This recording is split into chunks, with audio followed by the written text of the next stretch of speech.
Hey there, friends. About to get this thing started. I have a quick clip that I want to show you here of local news media. Let me pull that in real quick. Good evening, everyone. Adriana is off. Stand by here. Errol Barnett. We begin tonight with a manhunt.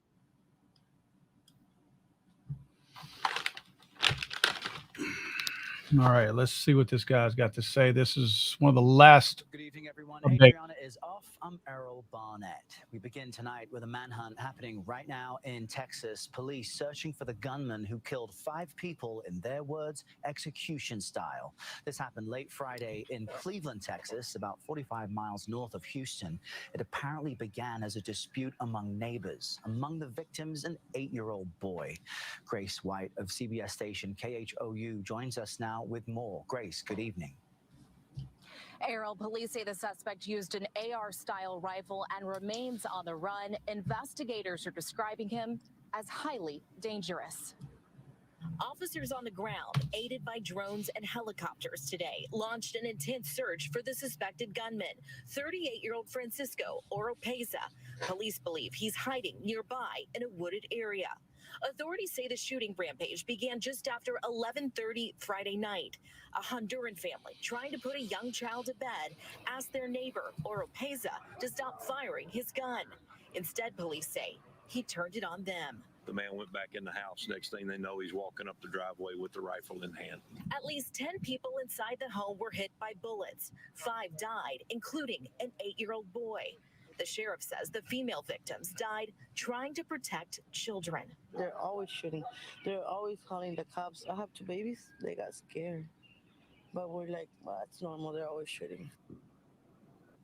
Police sources tell us the suspect was drinking the night of the shooting. Investigators describe him as a Mexican citizen who's been deported twice before.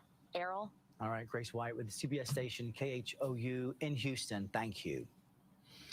All right. Everybody wakes up in the morning and they are Let me get rid of that real with quick. alerts that A lot going on with this story right now. Let me get back out of here and let's talk a little bit about what we know so far. Okay. Let's see. Make sure you guys can see what I'm looking at. Yep. Here we go. And thank you, Indiana Diesel. Always appreciate you being part of the live streams and helping the channel out. Appreciate you, man. All right. What do we know so far? Okay. I'm going to read a little bit about this and not all of it. You guys know most of the story. This guy allegedly, somebody went next door, asked him to stop shooting at between 11 and 11:30 at night, Friday night. Allegedly, he refused, came back over to the house where the people asked and began shooting them indiscriminately and shot and killed 5 people for sure. The suspect is Francisco Oropeza, 38 years old. He's a Mexican national. I'm not saying that because I'm somehow racist. I'm saying that because that is an actual fact. Some people call me racist because I call him a Mexican national. He's a freaking Mexican national, just like I'm an American Louisiana boy. You know what I mean? Just whatever.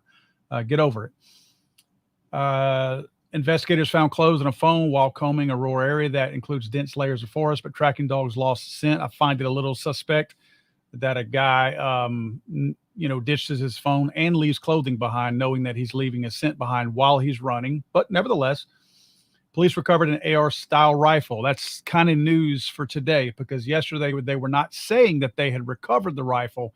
They were saying that it was an AR-style rifle. So they know what kind of rifle it is. They know specifically what rifle it is. They're still calling it AR-style rifle, so I doubt it's an AR-15. Maybe another one of the – it can't be a sub-2000 because I don't believe they make that in a .223 round. I said in a video earlier this morning, it could be a Ruger.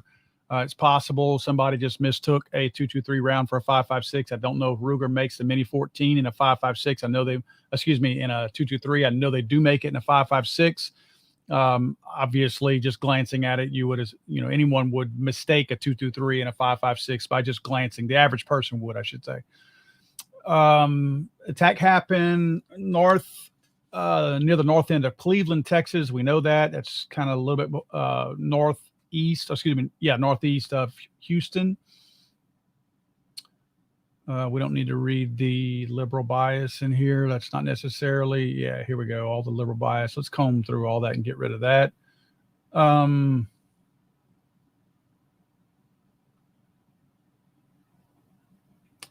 I thought, where is it? A neighbor, Renee Arveo Sr., who lives a few houses down, said he heard gunshots around midnight, but didn't think anything of it.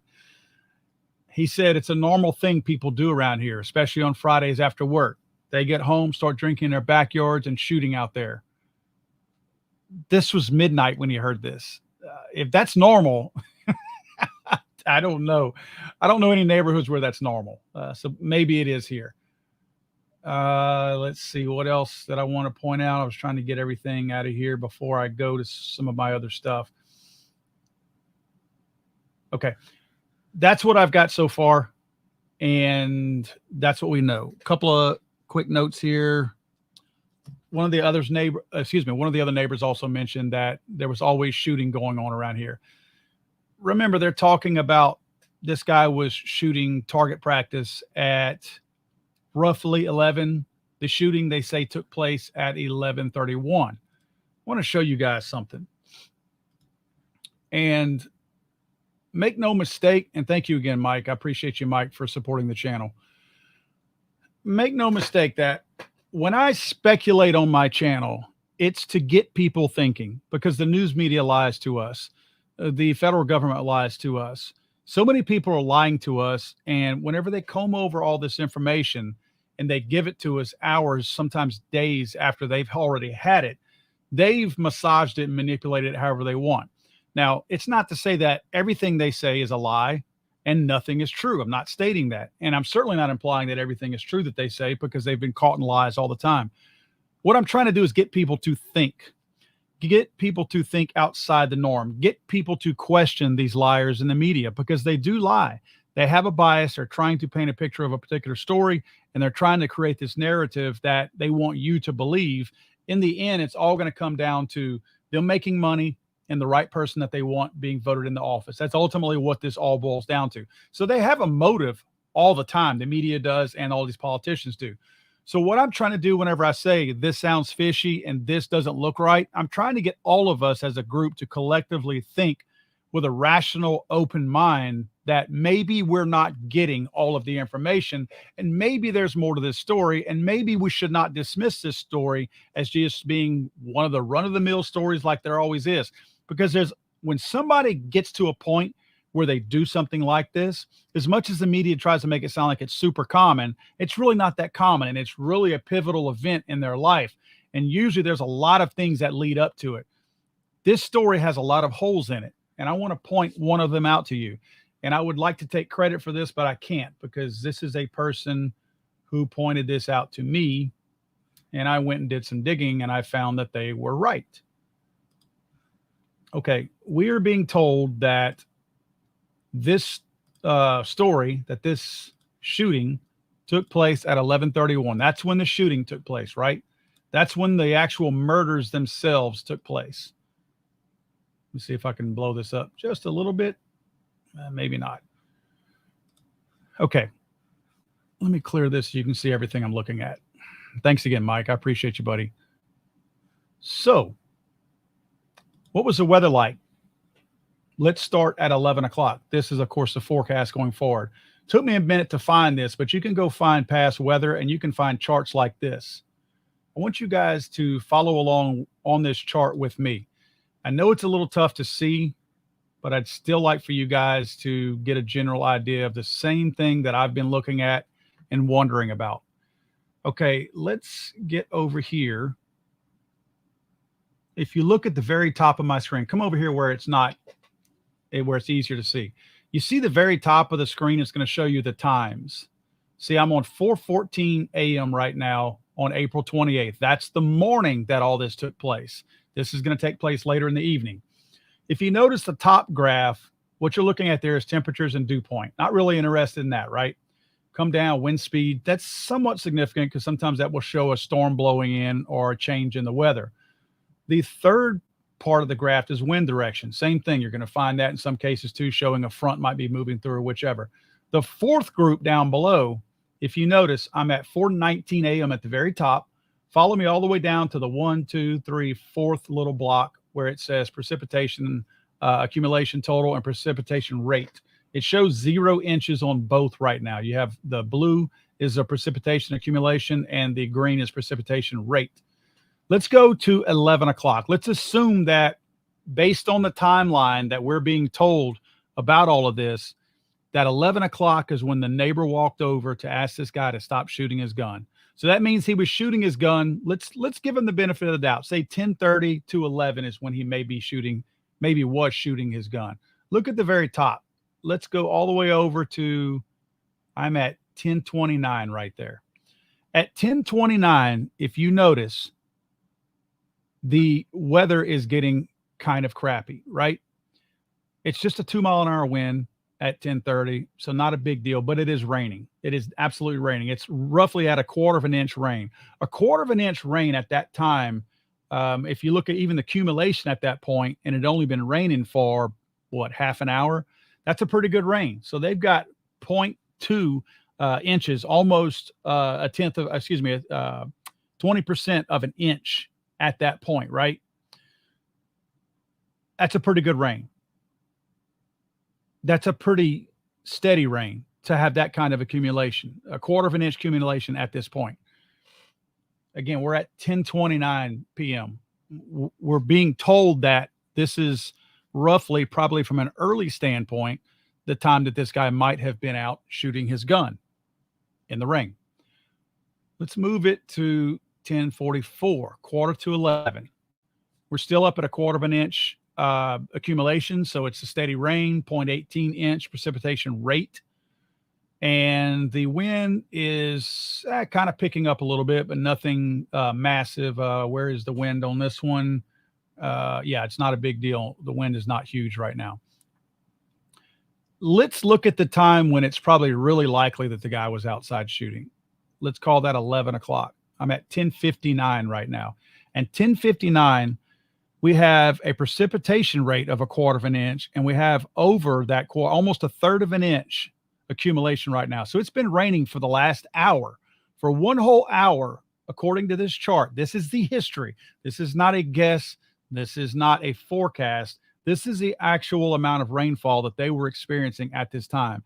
So we're being told that this guy was out within an hour before. Well, this is an hour and a half of the shooting. Hour and a half to 30 minutes is the window that we're looking at here before the shooting, before he shot the people next door. We've gotten over a 1/4 of an inch of rain, almost a 1/3 of an inch of rain right now. That's what we're being told. Wind's starting to pick up a little bit. So let's move it to, say, 11:15, a little bit closer to the shooting. This is 15 minutes, roughly 16 minutes exactly, before the actual shooting took place. Okay? 17 minutes before the shooting. We're got a little bit increase in wind, which is the direction of the wind is also changing. So we're talking about that front. This is that front that moved through Friday. Now we're up to a little over a 1/3 of an inch of rain. This is 15 minutes before the shooting. I'm going to move this forward to 11:29. This is 2 minutes before the shooting.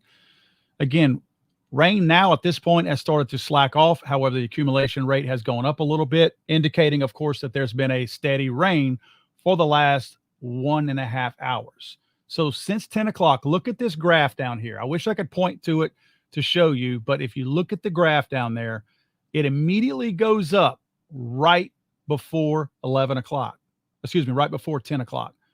So from, say, 9:55, maybe 9:50, until now, over an hour and a half later, we have had a pretty steady rain. Again, a little over a 1/3 of an inch of rain, 0.35 inches,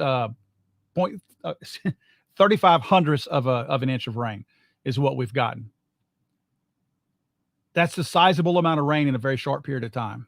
Now, that's not a monsoon. I'm not implying that. What I'm telling you is, how many of you people have gone out target practicing in a torrential rain? Now, maybe he was G.I. Joe training. That's possible. Maybe he was training to show how he would respond and react in a rain. Yeah, that's possible. I've seen people train in the rain before. Not sure that's what was happening here. This guy was also allegedly drinking.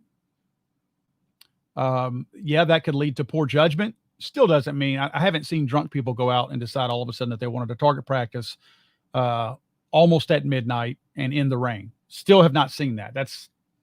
This would be a first for me. My point in all of this is, did he really shoot these people because of that? You know, we're being told, because of course we don't want to panic anybody. We don't want anybody to get upset. We want everybody to think that this is, oh, well, you know, this is one of those things that just happens. You know, guy went crazy. He was drinking, had an AR-15, so he must have been crazy. People asked him to stop. And again, guys, listen to me. Hear me out on this.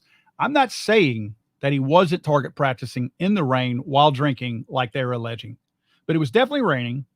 He was definitely, according to them, drinking, and he was definitely, according to them, shooting outside. But I'm proving that it was definitely raining. All of what they're saying is allegations. We don't have any proof of that. They have the Ring doorbell camera when he came to the door to shoot these people, but we don't have any video footage of the guy actually shooting that I know of right now. But we do have proof. The one thing that I can show you proof of is what you're looking at on this screen. You are looking at the amount of rain that was falling when he was allegedly outside shooting his gun and when he walked over to kill these people. That's what you're looking at. This is proof that this happened. I'm not making this up. You're looking at the exact same thing that happened at that very moment in time. It was raining, and it was almost he was getting close to half an inch of rain in that hour and a half that this took place. My point to you all is, in us thinking outside of the box, what if they never did ask him to stop shooting? What if this guy was not target practicing out in his yard? What if this guy used the cover of darkness and rain to go to this house and kill all these people for another reason other than being mad that he was target practicing at night? Again, I'm not implying that everything is wrong that they have told you. What I'm telling you is, it would sure make people a little less on edge if they were told that. But if you have to look at the facts and see, is this a reasonable thing to have happened? I don't think that it's reasonable. Now, I also don't think that it's reasonable to shoot people. So obviously the guy doing the shooting was not a reasonable person.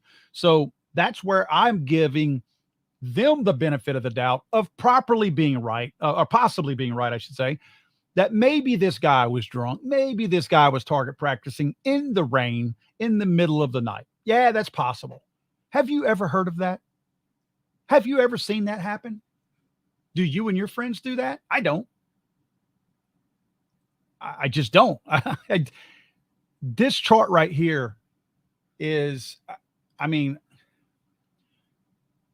let's go back to 11:30, 11:29 right there. They still have a decent amount of rain falling. Temperatures dropping. You can even look at the barometric pressure dropping right there, which is all an indicator of bad weather moving through. So I'm just going to sit back and let everybody think with a critical mind on all of this, because they still haven't caught the guy. This sounds like really lazy manhunting to me. If all of this, if what they have lined out is all true, this sounds like extremely lazy police work to me.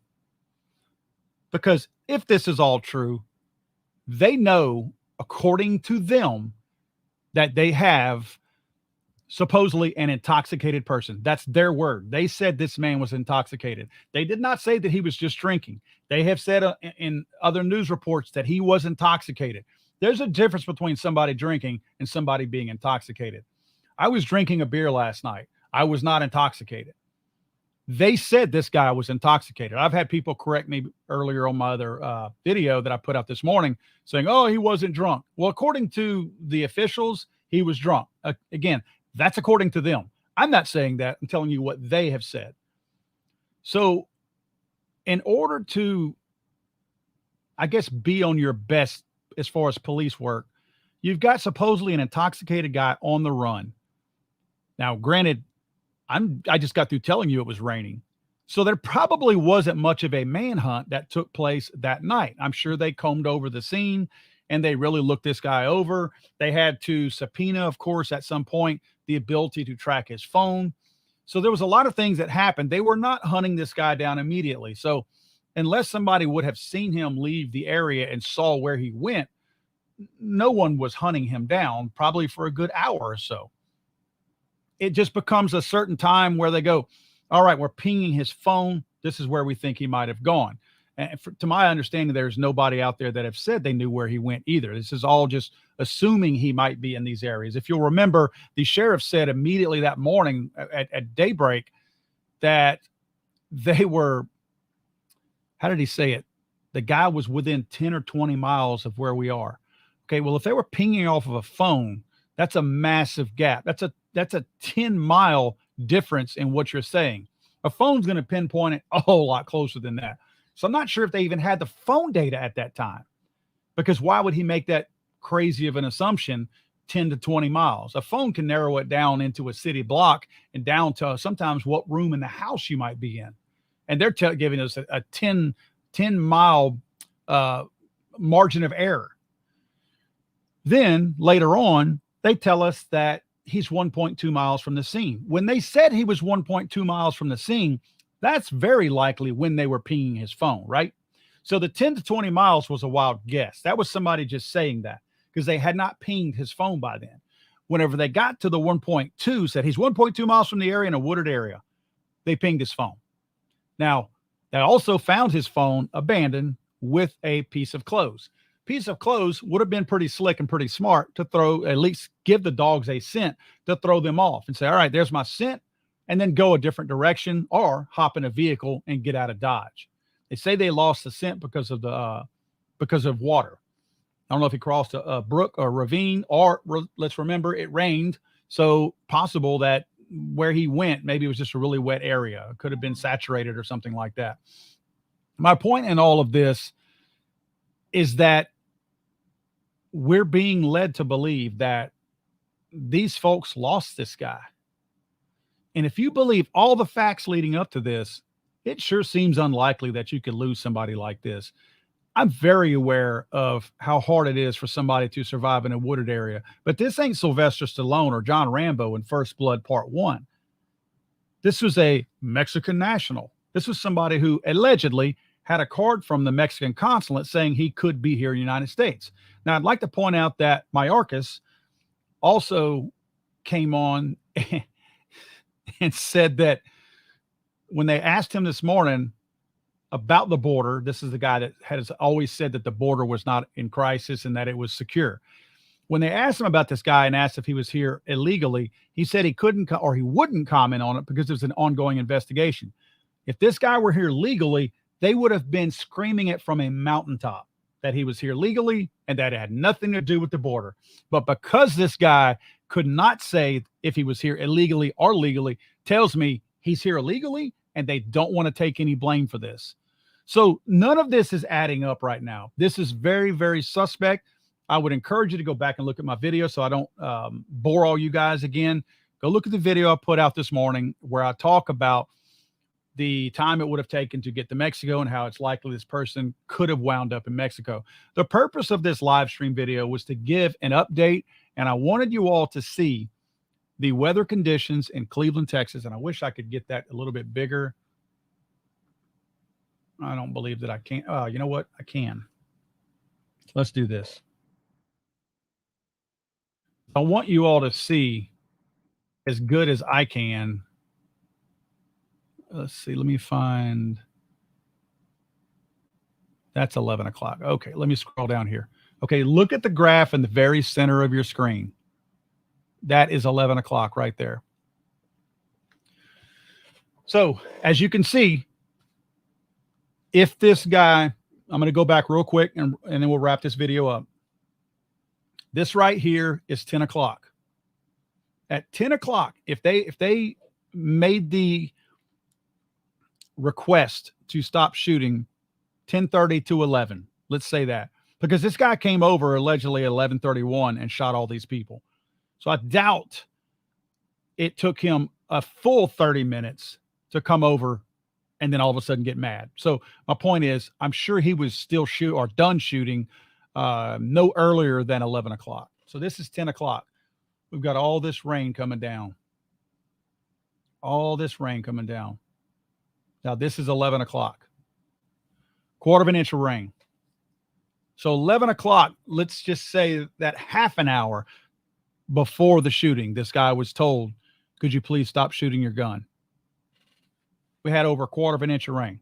Let's say at 11:15, he was asked to stop shooting his gun 15 minutes before the shooting, which is probably more likely. Again, 15-minute gap is plenty enough time for somebody to cool down. I understand somebody could get riled up at the same time, but usually somebody's going to cool down, especially in a 15-minute gap like this.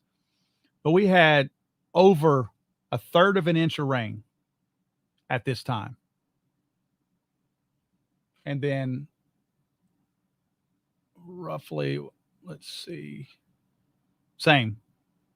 So over a third of an inch of rain about 11:15, and over a third of an inch of rain at 11:30 when this shooting allegedly took place. I'm just putting it out there, folks. I'm putting it out there because it does not seem to make sense to me. I don't know how no one is talking about this. I'm not saying that nobody would ever shoot somebody in the rain. I'm not saying that this guy was not target practicing in the rain while drinking at 11 p.m. at night in the dark. Is it likely that he was? No. It's just not likely that he was. Nobody's questioning this. And I just find it a little bit troubling that no one is questioning this, that we're being spoon-fed all this information, not going, wait a minute, scratching our head like, are you sure about this? Like, we understand you have witnesses, but these are also Honduran people who don't speak good English. They needed an interpreter. There was a translator on site to take all of their statements, the people who were there. So I don't know how good the information is. And let me just throw this out there. If you go back and look at my video from this morning, you'll see that this could be a cartel hit. If this was sanctioned by a cartel, do you think any of the survivors in that house are going to say that? Let's be real, folks. Do you think they have more of an incentive to just let it go? Because the cartel at this point would be having a light shined on them, because this is a big story right now, or it should be a big story. The remaining Honduran people, because remember, he didn't kill all of them. He shot some of them execution style, but did not shoot them all. So the guy was apparently a pretty decent shot and chose not to kill the other 5 people in there. Let's remember that. We have a person who was pretty proficient with his firearm. And if he was there to kill everybody, I think he would have killed everybody. Honestly, think he would have. So wouldn't the survivors have more to gain by not shining a light on these cartels? Because at this point, the cartels might just be willing to let it go. They might just be willing to say, we got the people we're looking for, and oh crap, we have way too much attention now. Let's run from this story. But if these people turn right around and go, this was a cartel hit, and these people we're coming after these people specifically, this guy over there worked for a cartel and he came over here for that very reason. Am I saying that's exactly what happened? No, I'm telling you that we have to think reasonably and rationally and outside the box in this case, and assume that there could be something going on that other people are benefiting from by not telling the true side of this story. I think law enforcement, hopefully they're smart enough to be asking all these same questions. Again, they don't want all this information to get out either and start some kind of crazy war up there in Cleveland, Texas. But I think all these questions need to be asked. I think they need to be asked by us, because the media, I don't think, is being truthful with the information they have. And of course, the media is not asking these same questions either. So I just wanted to put that out there, guys. I'm going to get out of here. We've been on here for 30 minutes. Some of you guys have been real helpful to my channel and helping promote my channel and put this out. This video right here is a live video. You can share this live video. If nothing else, this video can help us look at some of these types of crimes and ask the right questions to make sure that the media can't just sugarcoat everything and get away with this. I want to know what the full truth is.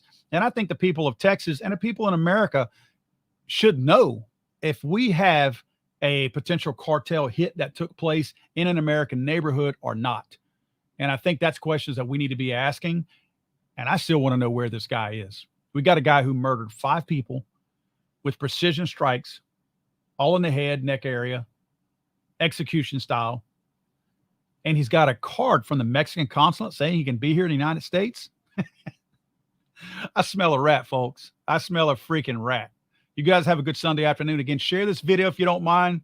Let's get the word out and let's get people asking some questions. I want to know what's happening here. I live in Louisiana. I'm only a couple hours from where this happened. I'd surely like to know if this guy is in my backyard right now, right? Thanks, guys. I appreciate you. Crazy Uncle Bob, thank you for helping out the channel. Appreciate you for a last-minute shout-out right there. All of you guys, thank you so much for being here, watching the live stream, and for watching my videos. Share my video if you hadn't checked it out earlier from this morning. Check it out also, but share it. It's got some good information in there, too, where I talk about a lot of this. But, yeah, have a great weekend, guys. We'll talk to you soon.